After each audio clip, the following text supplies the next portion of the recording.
Top quality और consistent performance के लिए सिर्फ सिल्वर पंप नाम याद रखना।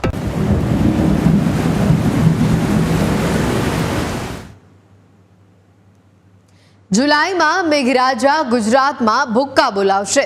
વરસાદ અંગે અંબાલાલ પટેલની તોફાની આગાહી સામે આવી છે। 15 જુલાઈથી સૌરાષ્ટ્ર સહિત રાજ્યના અનેક ભાગોમાં ભારે વરસાદની આગાહી આપવામાં આવી છે। 24 થી 30 જુલાઈ વચ્ચે પણ ભારે વરસાદની આગાહી આપવામાં આવી છે। 2 થી 8 ઓગસ્ટની વચ્ચે દક્ષિણ ગુજરાતમાં ભારે વરસાદ જોવા મળશે। તાપી, નર્મદા, સાબરમતી નદીમાં પૂરની શક્યતાઓ વ્યક્ત કરવામાં આવી છે। जुलाई મહિનામાં ભારે વરસાદની આગાહી કરવામાં આવી છે, તો સાથે ઓગસ્ટ વચ્ચે દક્ષિણ ગુજરાતમાં પણ ભારે આગાહી છે। 2 થી લઈને 8 ઓગસ્ટ, આ ઓગસ્ટ મહિનાનું પહેલું અઠવાડિયું પણ આખા ગુજરાત માટે ભારે રહેશે। જુલાઈ મહિનાની શરૂઆત થઈ ગઈ છે અને આગામી આ એક અઠવાડિયું ગુજરાતમાં મેઘરાજા ભૂક્કા બોલાવી દેશે।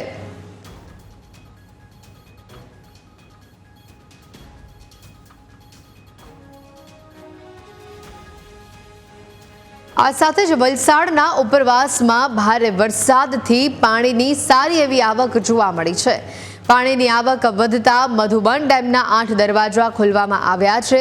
દમણગંગા નદીમાં 1 લાખ ક્યુસેક પાણી છોડવામાં આવ્યું છે। વલસાડ, સેલવાસ, દમણના ગામોને હાલ તો એલર્ટ આપવામાં આવ્યું છે। દમણગંગા નદીના કાંઠે ન જવા માટે લોકોને સૂચના આપવામાં આવી છે।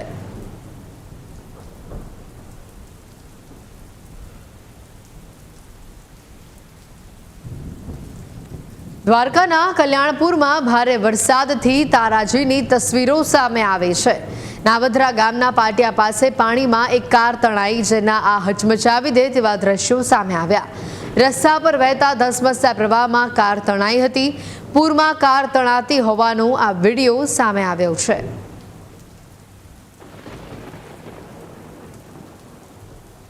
તો કલ્યાણપુર તાલુકાના સૂર્યાવદર ગામે ખેતરો પાણીમાં ગરકાવ થઈ જવા પામ્યા છે। સૂર્યાવદર સીમ વિસ્તારોમાં ખાબકેલા ધોધમાર વરસાદના કારણે સાની નદીના પાણી ખેતરોમાં ફરી વળ્યા છે। સૂર્યાવદર રાવલ ગામને જોડતા મુખ્ય માર્ગ પાસેના ક્ષેત્રો પાણીમાં ગરકાવ થઈ જવા પામ્યા છે। સૂર્યાવદર રાવલ ગામ તેમજ ભાટિયા ગામને જોડતા મુખ્ય માર્ગો ચારે તરફ તેના ઉપર પાણી જ પાણીનું સામ્રાજ્ય જોવા મળી રહ્યું છે। તો આ સાથે જ દ્વારકાના કુરંગા ચોકડી પાસે ચારે તરફ પાણી જ પાણી જોવા મળી રહ્યું છે। કુરંગા ચોકડી આસપાસની તમામ જમીનોમાં પાણી ફરી વળ્યું છે। ભારે વરસાદના પગલે ખેતરો પણ પાણીમાં ગરકાવ થઈ જવા પામ્યા છે। 4 ઇંચ જેટલા વરસાદથી ચારે તરફ પાણી જ પાણીનું સામ્રાજ્ય જોવા મળી રહ્યું છે।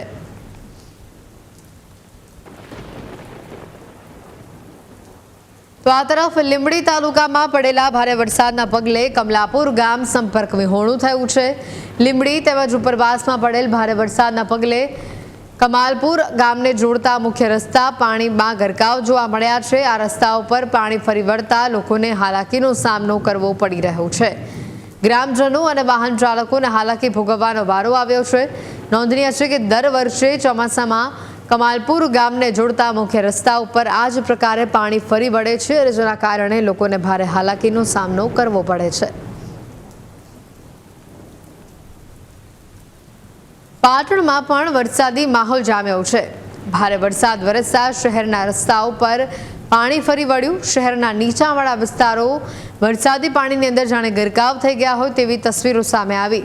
તો બીજી તરફ વરસાદના પગલે વાતાવરણ પણ ઠંડોગાર બન્યું છે। સુરતના ગ્રામ્ય વિસ્તારોમાં ભારે વરસાદ વરસ્યો। આ વરસાદના પગલે નદી, નાળા, ડેમોમાં પાણીની સારી એવી આવક જોવા મળી છે। માંડવી તાલુકાનો લાખી ડેમ 70% ભરાયો છે। નીચાણવાળા ગામોને એલર્ટ આપવામાં આવ્યું છે। હાલ લાખી ડેમની સપાટી 72.75 મીટરની જોવા મળી છે। ડેમની ભયજનક સપાટી 74.10 મીટરની જોવા મળી છે। MS પટેલ, નાયબ કાર્યપાલક ઇજનેર, માંડવી। છેલ્લા ઘણા દિવસથી વરસી રહેલા વરસાદના પગલે લાખી ડેમની 70% જેવો ભરાઈ ગયો છે અને વોર્નિંગ સ્ટેજ પર હોય નીચાણવાળા વિસ્તારમાં 7 ગામોને એલર્ટ કરી દેવામાં આવ્યા છે। ભરૂચના જંબુસરમાં તંત્રએ બુદ્ધિનું પ્રદર્શન કર્યું હોય તેવી આ તસવીર છે। ટંકારી ભાગોળથી બસ સ્ટેન્ડને જોડતા માર્ગનું ધોધમાર વરસાદમાં કામ કરવામાં આવ્યું। નગરપાલિકા દ્વારા ચાલુ વરસાદમાં આરસીસી રોડની કામગીરી કરવામાં આવી। આરસીસી રોડની કામગીરીનું આ વિડીયો પણ વાયરલ થયો છે।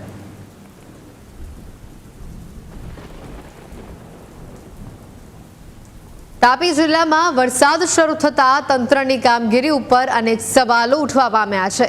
વ્યારાથી નાની ચીખલી તરફ જતા રોડની હાલત કફોડી બની છે। તંત્રનો કાળો ચહેરો આ રોડે જાણે ખુલ્લો પાડી દીધો હોય તેવું લાગી રહ્યું છે। 5 મહિના પહેલા બનેલો આ રોડ કે જેના પોપડા અત્યારે ઉખડી ગયા છે અને પોપડા ઉખડી આવતા વિકાસના દાવાઓ અહીંયા ધોવાઈ ચૂક્યા છે। પાણી ઓસરતા જ તંત્રના ભ્રષ્ટાચારના પોપડા ઉખડ્યા હોય તેવા આ દ્રશ્યો અહીંયા સર્જાયા હતા। પહેલા જ વરસાદમાં રસ્તા પરના પોપડા ઉખડી જતા લોકોને ભારે હાલાકીનો સામનો કરવો પડ્યો। ત્યારે સ્થાનિકો માંગ કરી રહ્યા છે કે આ રોડની હાઈટ વધારવામાં આવે અને આ રસ્તાનું સમારકામ વહેલી તકે કરવામાં આવે।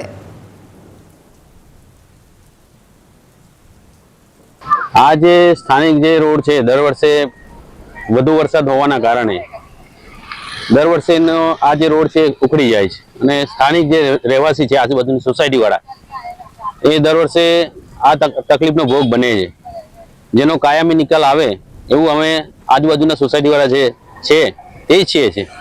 પ્રશાસન એના પર ધ્યાન આપે એ જરૂરી છે। અને હું 6 થી 7 વર્ષથી અહીંયા તુલસી પાર્ક સોસાયટીમાં રહું છું અને આજુબાજુ પણ ઘણી બધી સોસાયટીઓ છે। આગળ એક ચીખલી ગામ પણ છે, તો અવર જવર વધારે છે। તો અમારી જનતા તરીકે અમારી એ વિનંતી છે કે આ પુલની હજુ પણ હાઈટ વધારવામાં આવે અને રસ્તો વ્યવસ્થિત કરવામાં આવે, જેથી કરીને મોન્સૂન ઋતુમાં વ્યવસ્થિત રીતે લોકો અવર જવર કરી શકે। બસ આટલું કહેવું છે।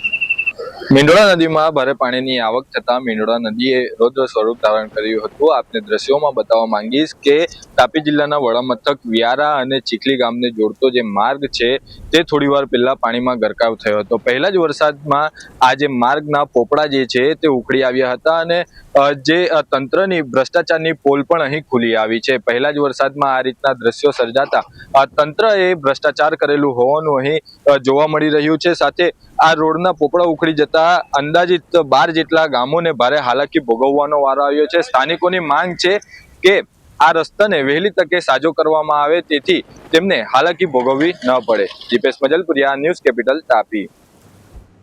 રોકાઈશું હાલ એક બ્રેક માટે અને બ્રેક બાદ નજર કરીશું વરસાદની કેટલીક અન્ય તસવીરો પર।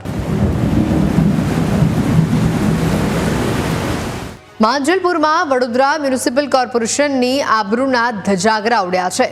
કોર્પોરેટર અને ડેપ્યુટી મ્યુનિસિપલ કમિશનર વચ્ચે કેટલી હદે તૂતુ મેમે થઈ તે જુઓ। કોર્પોરેટર કલ્પેશ પટેલ અને તેમની સાથે કમિશનર અલ્પેશ મજમુદાર વચ્ચે બબાલ થઈ અને આ મામલે વરસાદી પાણીનો નિકાલ ન થવા અંગે બોલાચાલી થઈ હોવાની વિગતો સામે આવી। કલ્પેશ પટેલ પહેલા અલ્પેશ મજમુદારને પગે લાગવાનું નાટક કર્યું, બાદમાં પૈસા ખાઈ જતા હોવાના કલ્પેશ પટેલે આક્ષેપો લગાવ્યા। પૈસા ખાવાના આક્ષેપ થતા ડેપ્યુટી મ્યુનિસિપલ અલ્પેશ મજમુદાર રોષે ભરાયા। જાહેરમાં જ કોર્પોરેટર અને અધિકારી તૂતુ મેમ કરતા જોવા મળ્યા।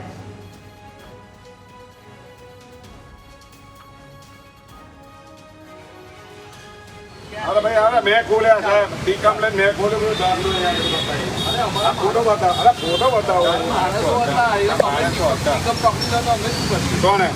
अरे भाई त्रास तो થઈ જાય તો પગે લાગીએ, પગે લાગવું પડેગા। પગે લાગી છે તમારે, પગે લાગી છે। આ બધું હું નાટક બધું તો નહીં ગણતા તો બસ સાંભળો। આ રજૂઆત છેલ્લા 9 વર્ષથી સાહેબ કરું છું। હું તમને હાથ જોડું છું, સાંભળો। હાથ એમ ના જોડો, કામ કરો, સાંભળો। તમે કામ કરો। 7 કરોડના ખર્ચે ડ્રેનેજ લાઈનનું કામ ચાલે છે। કરોડો ખાઈ જાવ છો તમે લોકો, રૂપિયા ખવાઈ જાય છે। અરે વાતું હોય જેલમાં ગાળ દો। હા તો જેલમાં ગાળ દો। લો ના બોલે છે, મને ના બોલે છે જેલમાં ગાળ દો। ખાધો હોય તો એવું અમને રાજીનામું આલ દો। તો આ બધે વિશે વાત મારી જોડે નહીં કરવાની। મારી ક્યારે ખોટે રોકજો પ્રેક્ટિસ નથી। હું કોર્પોરેશનની અંદર મારી રેગ્યુલર પ્રેક્ટિસ નથી। પ્રજાના પ્રશ્નો માટે જ આવું છું। 1 રૂપિયાના વિષયમાં હું પડતો નથી। 5 કરોડ ગુજરાતના મોટા શહેરો અમદાવાદ, વડોદરા, સુરતમાં ખાડાઓની સમસ્યા ખૂબ જ ગંભીર છે. વરસાદ બાદ રસ્તાઓ ખાડાઓથી ભરાઈ ગયા છે અને જે વાહન ચાલકો માટે જીવલેણ સાબિત થઈ રહ્યા છે. ત્યારે ભાવનગરમાં ખાડા પડતા સ્થાનિકોમાં રોષ જોવા મળી રહ્યું છે. વરસાદી પાણી ભરાતા શહેરના આરટીઓ રોડ ઉપર ખાડાઓમાં પાણી ભરાતા અનેક વાહનો તેમાં ખાબક્યા હતા. કોંગ્રેસના શહેર અધ્યક્ષ મનહરસિંહ ગોહિલ તેમના લોકોના વહારે આવ્યા અને ફસાયેલા વાહનો બહાર કાઢવામાં તેઓને મદદ કરી, જેના આ સીસીટીવી પણ સામે આવ્યા છે.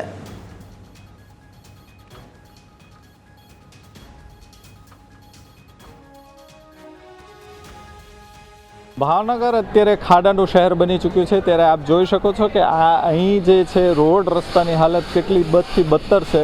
સીસીટીવીમાં પણ તમે જોયા હશે કે જ્યાં અનેકો વાહનો ખાડામાં પડ્યા હતા. અત્યારે વરસાદી વાતાવરણ નથી, ગઈકાલે વરસાદી વાતાવરણ હોવાના કારણે અહીંયા ખાડાઓ ભરાઈ ચૂક્યા હતા અને કેટલા લોકો એમાં ખાબક્યા હતા. ત્યારે અત્યારે કોંગ્રેસના ભાવનગરના શહેર અધ્યક્ષ મનહરસિંહ ગોહિલ આપણી સાથે. મનહરસિંહ, તમે ગઈકાલે અહીંયા લોકોની વહારે આવ્યા હતા અને આ તંત્ર કાંઈ સાંભળતું નથી, તમે શું કહેશો આ બાબતે? અને તમે સૌ પ્રથમ વાત કરો તો મીડિયાના માધ્યમથી જ કહેવા માગું છું કે ઘણા બધા ન્યૂઝપેપરે, ઘણા બધા મીડિયા ચેનલે 5 દિવસ અગાઉ પણ આ રોડની પરિસ્થિતિ બતાવી હતી.